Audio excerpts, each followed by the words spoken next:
All right, I'm going to try to say something about my father without crying.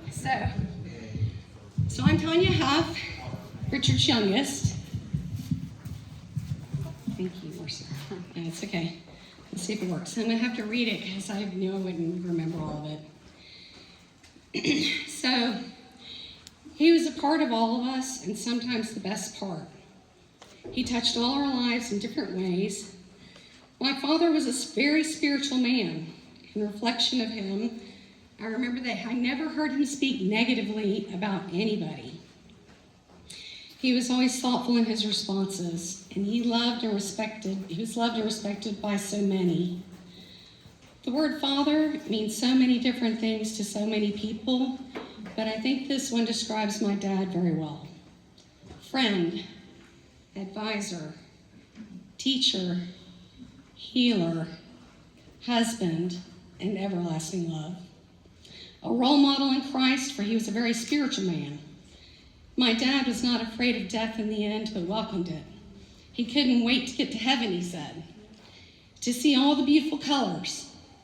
This gives me great comfort because I know I will see him and my loved ones again someday. I miss him terribly. The worst part is not being able to call him and talk to him on the phone, or walk up the hill to their house like I used to and just plop down on the couch and talk to them whenever I felt like it. I'm thankful I still have my mom. She's the only one left, parent-wise, and I will cherish every moment I have with her. They were married for 58 years, which you don't see a lot these days. We're not all promised a tomorrow, so please cherish your loved ones while you can, because we are all going to die someday. That someday may be before you know it.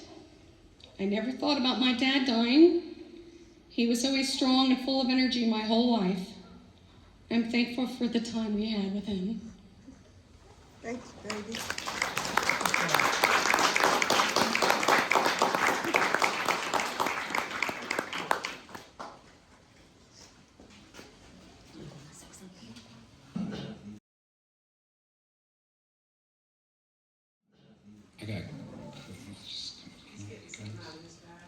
Okay.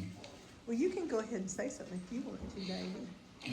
I just From a grandson's point of view. From a grandson's point of view, I remember go-karts. I remember an immense amount of art.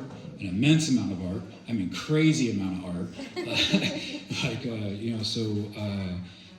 I grew up, with art dealers going from San Francisco to New York to, downtown Atlanta. I've been to photo shoots. I've been stripped bare, bones, and put with 25 Garcia ties for a photo shoot before, and nothing else.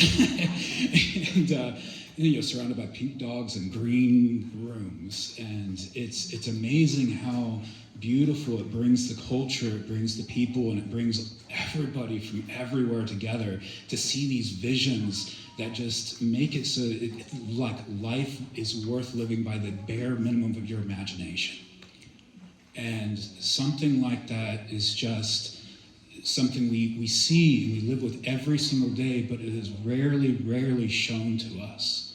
And when I see my grandfather's artwork, or when I hear about him through stories, that's what I feel. And that's what I miss.